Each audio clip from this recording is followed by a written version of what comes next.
Author L.B.Alexander celebrated the launch of her newest book, Working Man, at Sarah's Lingerie in Studio City.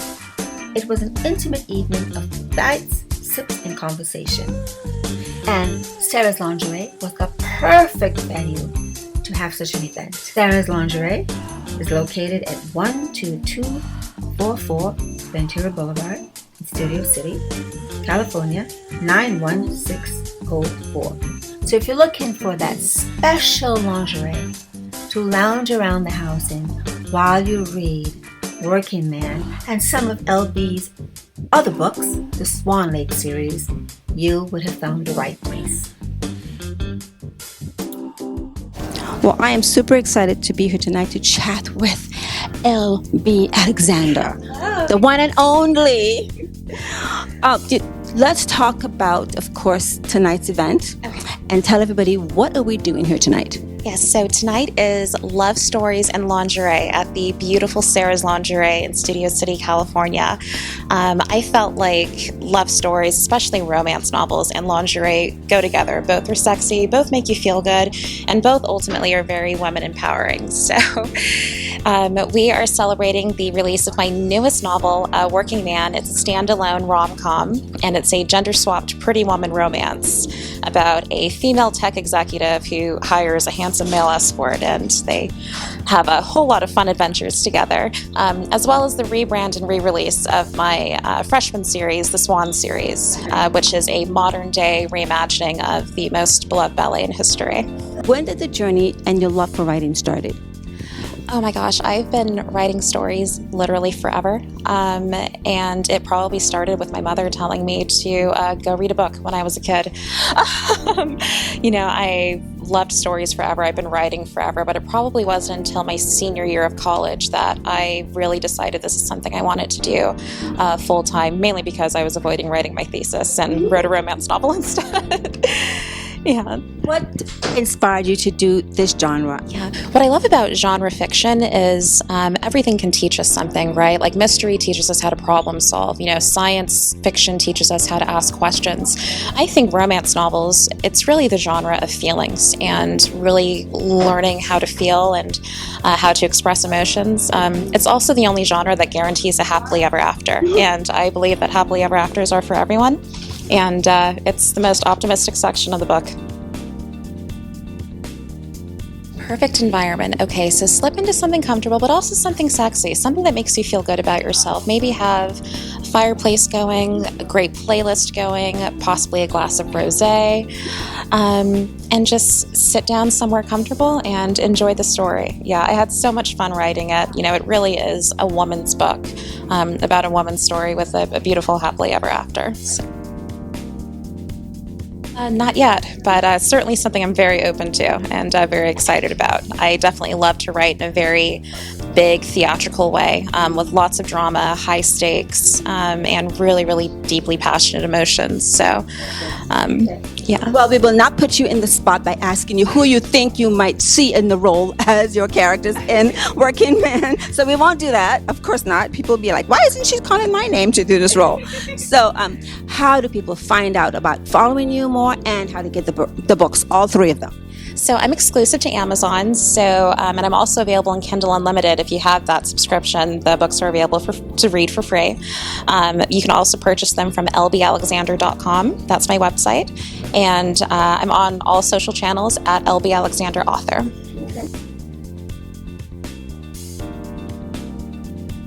I would say that creativity is one of the greatest gifts that we have as being human. It's just as important as academic excellence. So if there's anything that a child's interested in creatively, any stories that they love, whether it's Harry Potter or Tolkien novels, definitely encourage that, because when we exercise our creative brain, everything else gets so much easier and we see the world in a new way. Well, LB, thank you so much for having us here tonight. I love the venue you chose. It's perfect for the books and all the books. And I can't wait to talk to everybody else and have fun tonight. Thank you so much for having me.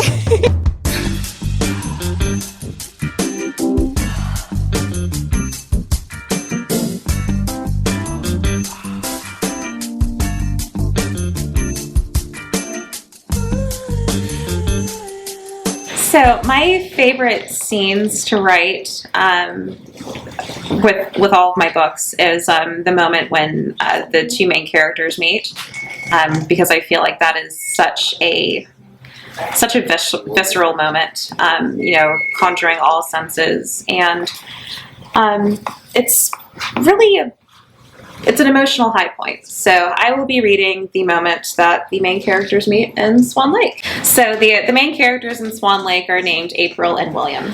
Automatically, I raised my head to meet his gaze, and immediately I wished I hadn't. Mr. Wolf was entirely wolf-like. Standing in a very well-tailored three-piece charcoal suit, he possessed the refined sophistication of an executive and the hypnotic, dangerous beckoning of a mystical beast. The first thing I noticed about him was his sheer size. He was an impressive figure, tall and muscled like an Olympian, or perhaps a warrior, and bulk as huge as whom the fables name of monstrous size, Titanian or Earthborn.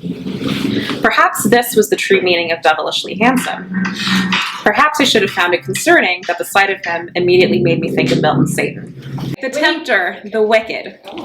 His undulated hair was an intense, smooth, dark brown, just a half shade away from pure black, trimmed short on the sides and longer in the front, and effortlessly styled with a classic side part that reminded me of a soldier.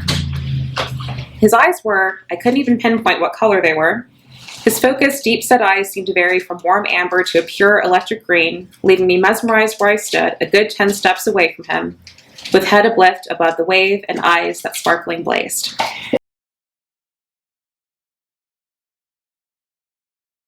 It's honestly instinctual. I typically, my editor tells me to trim it down as opposed to amping something up.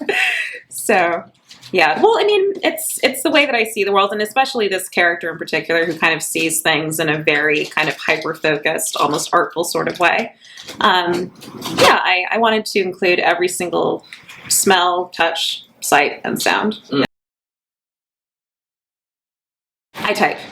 Yeah, although I type on everything. Like sometimes I typically save all of my stories on a Google Drive, so I can pull it up on my phone if I like get a source of inspiration, randomly at 2 o'clock in the morning and I don't want to get my laptop out. So what I do struggle with is having so many ideas and picking which one I'm going to write. That can just be really overwhelming. So I guess that's a form of writer's block. It's not knowing what to write because I have so many different ideas. James can attest that when I get into the writing zone, he might not see me for a full day because I just kind of lock myself in a room and write until my hands almost fall off.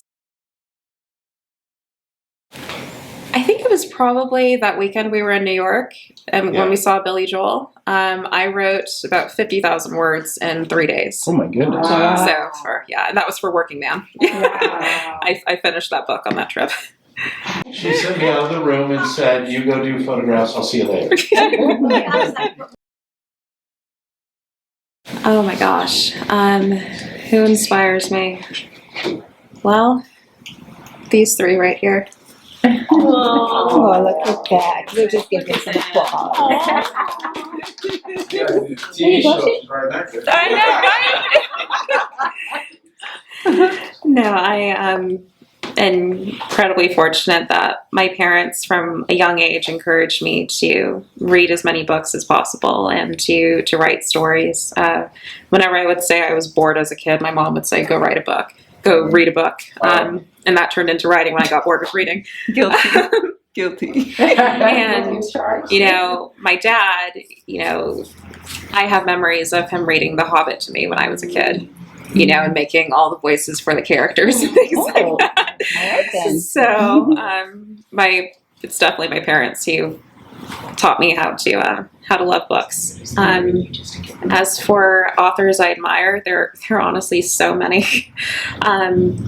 It's really hard to pick one, but I'd say that I fell in love with romance after reading The English Patient by Michael Ondaatje.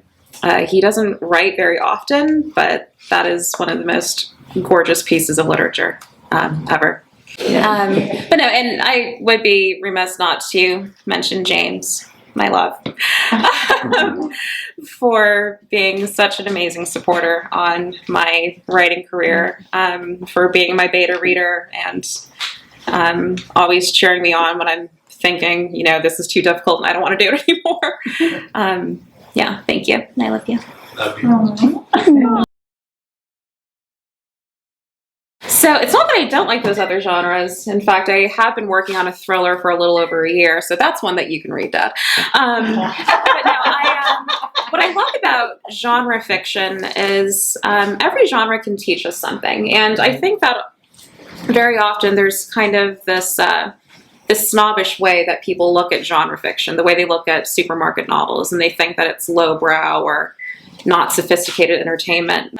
Genre fiction can teach us something, no matter what genre you're reading. You know, mystery, you know, it teaches us problem solving. You know, science fiction, we start to question things. Historical fiction, we're learning about time periods that we couldn't really access. And romance, I think, is the genre that really teaches us how to feel. And I love romance because it's the most optimistic genre, and it's the genre that guarantees a happily ever after. And I think we could all use more of that nowadays. Right.